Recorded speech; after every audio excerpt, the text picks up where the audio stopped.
চিটা চিনিকুঠা আছে গতিকে মই অসম বিধানসভাত বাৰম্বাৰ সুধি আছিলো যে অসমত কিমান মানে আপোনাৰ এজনীয়া শিক্ষকৰ বিদ্যালয় আছে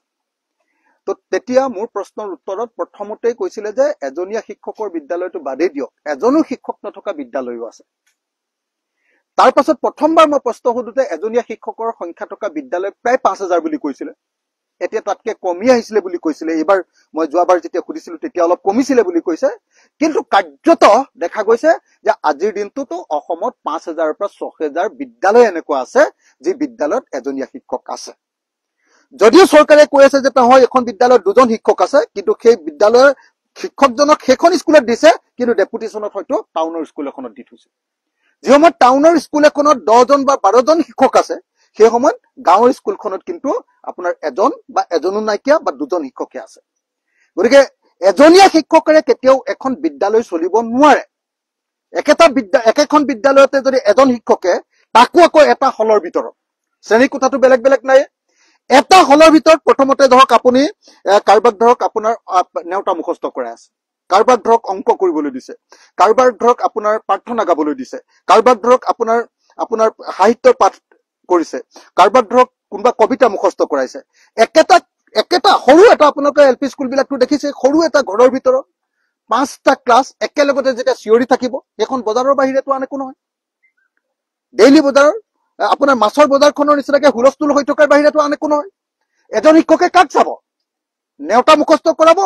নে কবিতা পাঠ চাব নে ইংৰাজী শিকাব নে অংক শিকাব গতিকে অসমৰ বিদ্যালয়ৰ শিক্ষাৰ মান অত্যন্ত বেয়া গোটেই ভাৰতবৰ্ষৰ ভিতৰতে বেয়া আৰু সেইকাৰণে দেখা গৈছে যে কিছুদিনৰ আগতে যেতিয়া ভাৰত চৰকাৰৰ শিক্ষা বিভাগৰ যেতিয়া হেৰি ওলাইছে তাত দেখা গৈছে যে শিক্ষাৰ ক্ষেত্ৰত ভাৰতবৰ্ষৰ ভিতৰত অসম তলফালৰ পৰা দ্বিতীয় শিক্ষাৰ ক্ষেত্ৰত অসম ভাৰতবৰ্ষৰ তলফালৰ পৰা দ্বিতীয়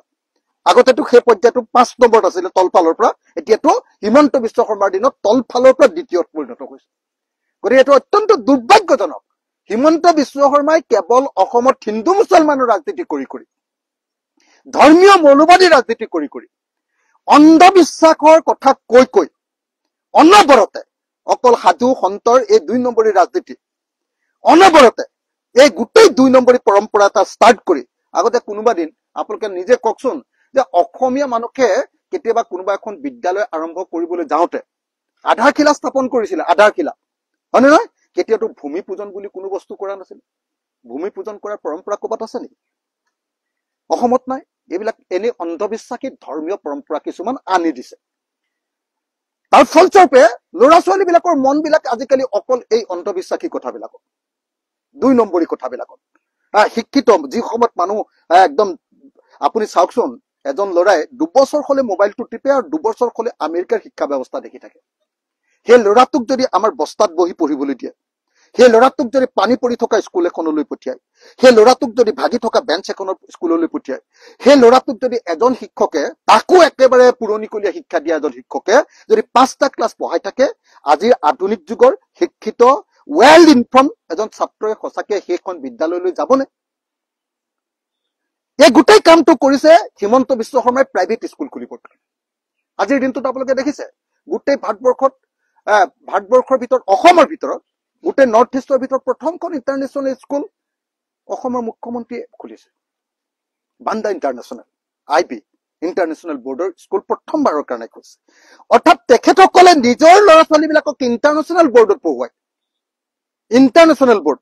CBSE নহয় ভাৰতীয় বোৰ্ডো নহয় ইন্টাৰনেশ্যনেল বোৰ্ডত পঢ়ুৱাই তেওঁলোকৰ ল'ৰা ছোৱালীৰ ষ্টেণ্ডাৰ্ডটো সেইটো কৰিব খোজে আৰু আমাৰ ল'ৰা ছোৱালীবিলাকক কি শিকাই আছে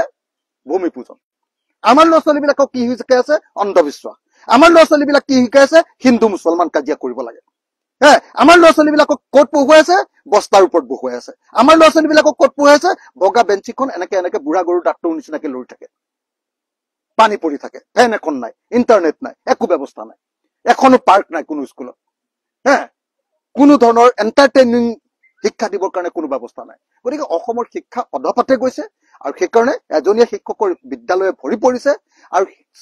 চৰকাৰে এই বিদ্যালয় শিক্ষা ভাল কৰাৰ পৰিৱৰ্তে মই বাৰম্বাৰ কৈছিলো আপোনালোকে বিধানসভাত একদম মনত ৰাখিব মই বাৰম্বাৰ শিক্ষাৰ ওপৰত গুৰুত্ব দি থাকি কৈ আছিলো দুটা বস্তুত মই সদায় গুৰুত্ব দি আছিলো শিক্ষা আৰু স্বাস্থ্য মই কৈছিলো যে গুণগত স্বাস্থ্য আৰু গুণগত শিক্ষা লাগিব আৰু সেইকাৰণে মই বাৰম্বাৰ কৈছিলো যে এই হাইস্কুল বিলাকত যে এখন স্কুলৰ কাৰণে 8 কোটি টকাৰ মানে সাহায্য দিছে এখন নতুন বিল্ডিং বনাবৰ কাৰণে, তাৰ পৰিৱৰ্তে আমাৰ সকলো হাইস্কুল আৰু সকলো এমই স্কুল যদি 1 কোটি টকাকেও দি দিয়ে বা 1 কোটি নালাগে 50 লাখ টকাকেও দি দিয়ে, ইনফ্ৰাষ্ট্ৰাকচাৰটো ভাল হৈ গ'লহেঁতেন।